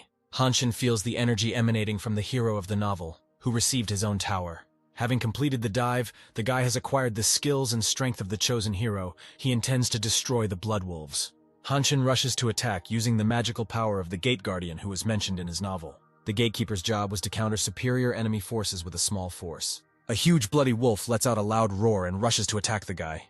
Hanshin uses the pointer. He uses it like a spear, and delivers a series of precise blows to the aggressive beast. During the fight, the guy's punching power increases, and his maneuvering skill is also activated. Using the acquired skills, Hanshin systematically destroys the Blood Wolves one after another. The leader of the pack of Blood Wolves remains alive. The guy is preparing to repel his attack. Suddenly, the leader of the pack turns around and tries to escape, as he realizes that he does not have the slightest chance of defeating the guy. Hanshin does not intend to let the leader of the Blood Wolves go. He throws a pointer at him, which overtakes the beast and destroys it. Saren uses his unique Ice World skill to save store patrons. The girl asks the people around her if anyone needs medical help. Saren thinks about Hanshin. She remembers that the guy has not yet awakened his magical skills. She's surprised by what she sees. The guy is standing surrounded by the defeated Bloody Wolves of Everton. At this moment, the diving skill is turned off, and Hanshin falls to the floor, exhausted. The guy is incredibly happy that he now knows how to use the dive skill. The virtual screen informs the guy that his body was not ready to withstand such force, and he will have to accept the energy return, which will cause severe physical ailments. Saren runs up to the guy. She is very worried about his condition and asks him if he is okay. Hanshin replies that he's fine, just experiencing severe muscle pain, since he has not had strong physical exertion for a long time. The girl is amazed at how the guy was able to repel the attack of the Bloody Wolves without any skills. Hanshin feels proud of himself. He was able to stop a whole flock of hellish monsters with his own hands. The girl believes that the training at the academy was not in vain for the guy. She does not yet realize that he has the diving skill. Hanshin realizes that he can use the immersion skill by using minor characters that match his level. The guy still cannot recover from the strong energy returns that continue to repeat after a short period of time. Hanshin decides that he needs to build up his stamina, and with these thoughts, the guy falls into a deep sleep. The loud ringing of the phone wakes up the guy, but he does not want to wake up and answer the call. After a while, the guy finally picks up the phone and reads the message that came to him. Hanshin makes a sharp move towards his computer to check the version that just occurred to him. The guy still feels very unwell due to energy kickbacks. Hanshin receives a huge number of messages on his phone.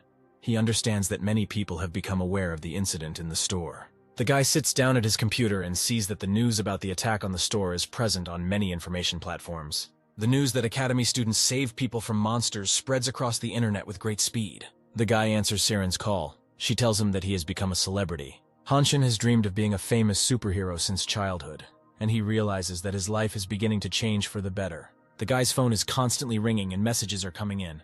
All his old acquaintances want to meet him and chat. Hanshin believes that he needs to seize the moment. For him, the life of a superhero has begun. A guy is riding in a subway car. He is busy looking at breaking news on his phone. When magic towers first appeared, many superheroes rushed to conquer them. The most successful superheroes who were able to conquer the towers received rare and powerful skills, as well as world-famous popularity and millions of loyal fans. Hanshin reads that at the moment the difficulty of the towers has increased to an impossible level. It is extremely difficult to conquer the magic tower. The Swordmaster Tower is based on the stories of Hanshin. So far, no one has been able to enter the tower, not even high-ranking superheroes. Walking fast is very difficult for the guy. He constantly thinks that he needs to train more. Hanshin, with great difficulty, tries to regain his lost breath. He reached the magic tower of the Swordmaster. The guy looks at the magic tower. Its majestic appearance makes him feel delighted. Hanshin approaches the large stone located at the entrance of the magic tower. He feels the energy of the 7 heroes. It's unusual for the guy to see words and phrases carved on stone, which he previously could only imagine in his imagination. The loud cry of a stranger distracts the guy from his thoughts. The stranger asks him to be careful. The stranger concludes that this is the guy's first time near the tower and asks him not to touch everything. Hanshin knows that the tower can be entered simply by touching certain magical objects. An energy connection arises between the guy and a large stone located next to the magic tower. The tower recognizes Hanshin as its true owner. The guy hears a voice that invites him to visit the magic tower. At the same moment, Hanshin finds himself inside the space of the magic tower. He stands in a clearing overgrown with grass. The guy is pleased with the fact that he ended up inside the tower, but he does not fully understand how this happened. Inside the tower space, a superhero sits behind a large screen. He expresses his dissatisfaction with the fact that someone outside is hanging around his tower. The superhero finds such an incident very strange. He does not like Hanshin. He calls him an idiot. The superhero scans Hanshin's mana. It indicates that the guy is a simple person. Using surveillance systems, he continues to monitor Hanshin and concludes that something is wrong with the guy. The owner of the tower decides to call Hanshin inside in order to get answers to his questions. The superhero's name is Dissect. He orders to invite the guy to the first floor of the Swordmaster's tower. On a busy street, a talk show dedicated to conquering magic towers is broadcast on a large television screen. Hanshin recalls how in the recent past he made superhuman efforts to become a superhero. The guy took last place in the practical exam and was labeled a failure. A virtual screen appears next to Hanshin, informing him that he has been invited inside the magic tower. The virtual screen demands that the guy stop pretending to be a loser and go inside the tower. The owner of the tower lowered the difficulty level for entering the tower. This greatly interested Hanshin. The guy asks how the tower owner can change the difficulty level of the defense. Hanshin realizes that Dissect may be very different from the character he created. He recalls the story of his fictional hero, who, with the help of his teacher, awakens mana, defeats his enemies, and becomes a famous superhero. In the past, he could not imagine that he would be able to talk to the main character of his book. The guy remembers what other options there might be in order to penetrate the tower. A loud scream distracts him from his thoughts. A huge majestic dragon hovers in the sky above the guy. Hanshin looks at it with fascination. The guy remembers that disaster-class monsters should appear in 50 minutes. Hanshin decides to start doing something. If he remains in place, he will certainly die. To begin with, Hanshin is about to understand where he is. He feels the wet soil of a grassy meadow under his feet. The guy examines the space around him. He sees a large number of incomprehensible pieces of wood. Hanshin picks up one of the pieces of wood from the ground and looks at it carefully. The guy realizes that these are fragments of wooden swords that are used for training. Hanshin continues to look at the fragments of wooden training swords and remembers the first chapter of his novel. The guy remembers that the tower in which he is located was the place where the untalented boy awakened his talent. Hanshin picks up a piece of wood and makes a wooden training sword. The main character knows that the opening part of the novel will take place in the tower, so he begins intensive training. The guy hopes that in the near future he will be able to penetrate the first floor of the magic tower. At times, the main character has doubts. Even though the towers were created based on his novel, he is not confident in the successful completion of the mission. Hanshin understands that the more he doubts, the less time he will have. The guy thrusts his wooden training sword into the ground with all his might. The main character holds his wooden sword tightly. He feels that the sword has rested against something. Hanshin pulls out a wonderful plant from underground that can permanently increase magical power by 1 level. The guy looks around and notices that there is a large concentration of a very rare magical plant around. He does not intend to waste time, and begins to greedily eat the woven coconut fiber. The magical plant not only looks terrible, but also tastes disgusting. Despite the terrible taste, the guy finds strength and continues to eat woven coconut fiber. The virtual screen informs the main character that there are 45 minutes left before the monsters appear. Hanshin tells himself to pull himself together. He needs to continue eating the disgusting tasting plant in order to stay alive. The guy experiences nausea and severe stomach pain. He cannot remember how many plants he ate. Hanshin feels that his perception of mana has increased, but the guy's physical condition is extremely unstable. The main character has accumulated enough mana. Now he needs to transfer it to the sword, as the hero of his novel did. Dissect, sitting on a large throne inside the tower, watches Hanshin in surprise. She is surprised that the guy knew about the existence of a magical plant. Dissect suspects that the guy has information about the magic tower, since it is impossible to accidentally guess the existence of the plant. Hanshin concentrates magical energy. He begins to remember his novel. A young magician girl's name is Alice. One day she lost all her partners during an unsuccessful raid on demons. Alice met Dissect and taught him mana control, since the guy at that time could not use it correctly and was harming himself. Alice constantly helped the people around her, and over time she became Dissect's first teacher.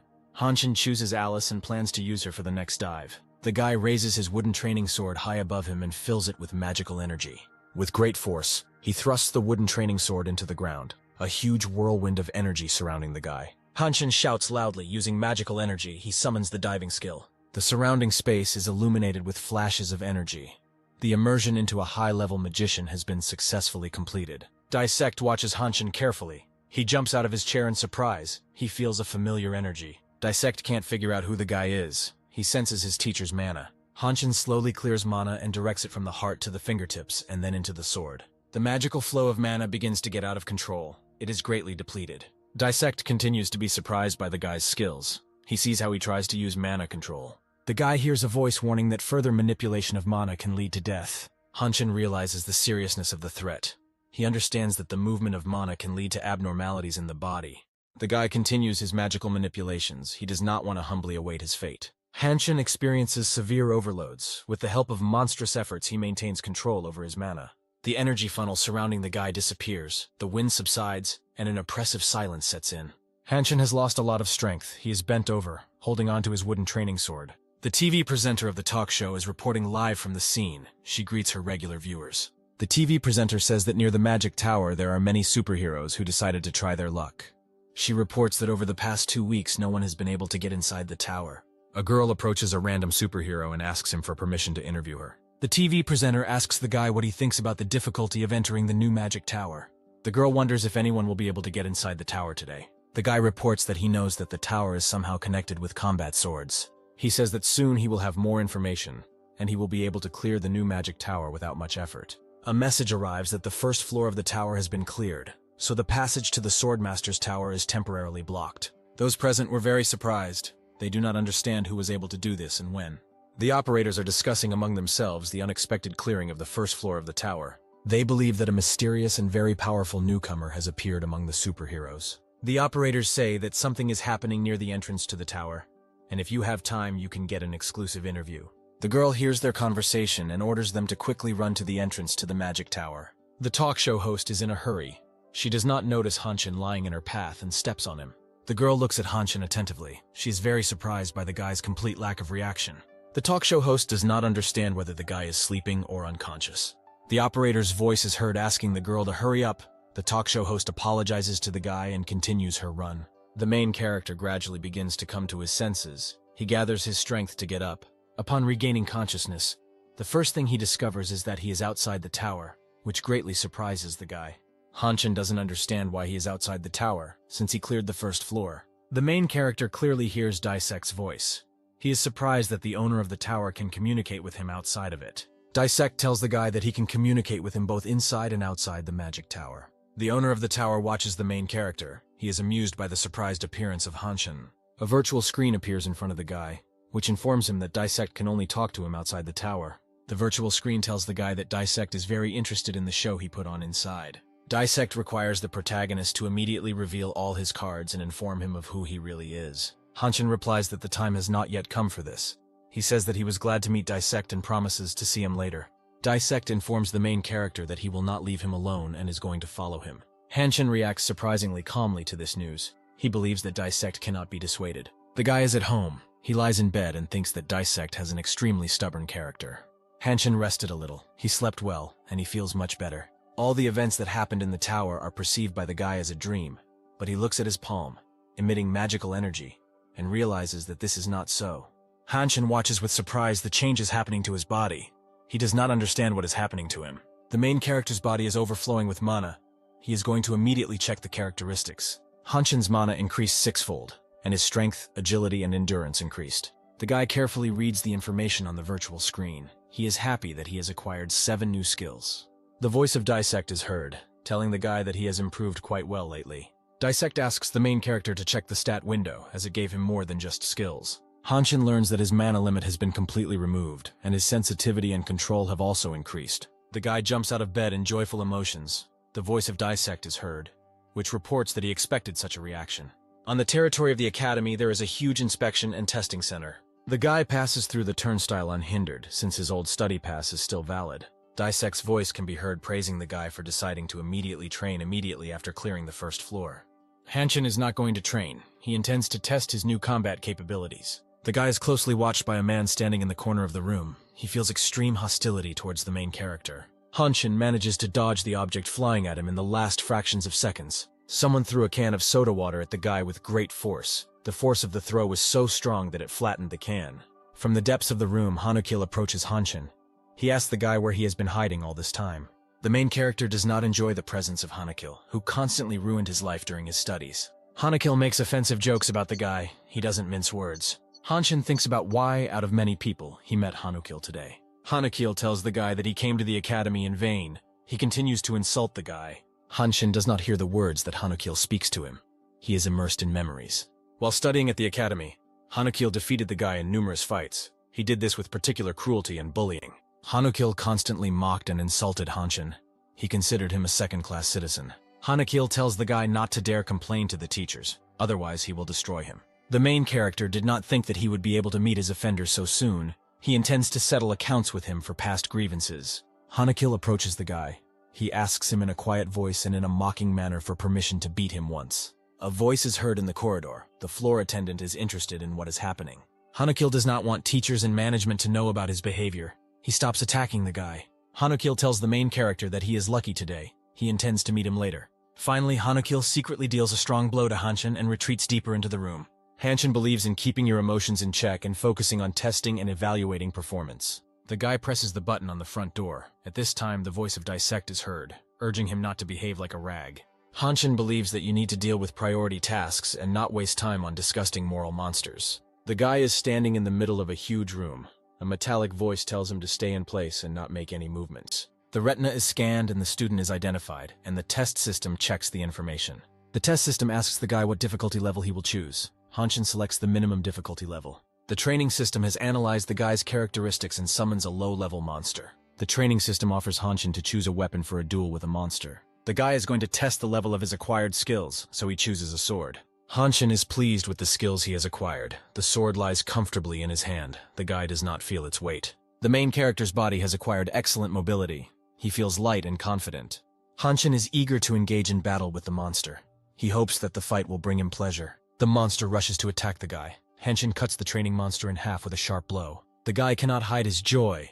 He defeated the training monster in a few seconds and set an academy record. Hanshin's next opponent is a more serious monster, a third-level wild stone wolf. The students present, located in the main hall, carefully watch the guy being tested using a large screen. Hanukil turns his attention to the noise and excitement near the screen. He becomes interested in what is happening there. The test is closely monitored by a teacher named Pam Chun. He is a zero-generation superhero with a lot of skills. Hanukil approaches Pam Chun. He says that he has long dreamed of becoming his student and asks to watch a video of his fights. Teacher Pam Chun replies that it will be difficult since he has just discovered an interesting guy. Hanukil wonders who could have attracted the attention of the academy teacher. Letting out a loud growl, the huge stone wolf slowly approaches Hanshin. The Pam Chun University teacher presses the speakerphone button. He intends to instruct the guy. Pam Chun asks the main character if he can hear him well. The teacher's voice distracts Hanshin from the fight for a moment. The guy answers Pam Chun. He says that he hears him well. Hanukil can't believe that the teacher chose Hanshin as an applicant. He asks Pam Chun not to rush into choosing. Pam Chun did not have time to turn off the speakerphone button.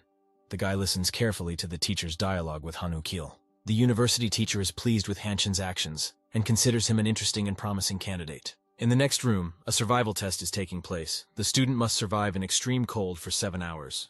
The test room can manipulate a person's feelings and can instill great fear. Most subjects experience intense fear, which prevents them from passing the test, but Hanshin does not respond to suggestion.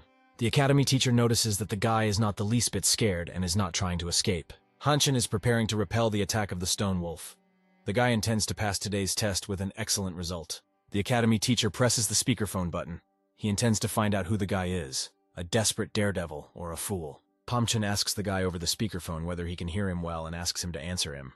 Hanshin cannot clearly hear the teacher's voice. He does not understand what he wants to tell him. Pam Chun advises the protagonist to approach the stone wolf to see its weak point. This time the guy heard the teacher's words well. He is going to follow his instructions. Hanshin does not want to provoke the stone wolf into a premature attack, so he approaches it very slowly. When the guy reaches the required distance, he rushes to attack the monster. Hanshin delivers a series of slashes at the stone wolf, but the beast manages to dodge them. The guy intends to find a weak spot in the stone wolf's energy defense. A moment later, he discovers a gap in the energy protection located on the back of the monster's neck. The guy begins to approach the stone wolf to deliver the decisive blow.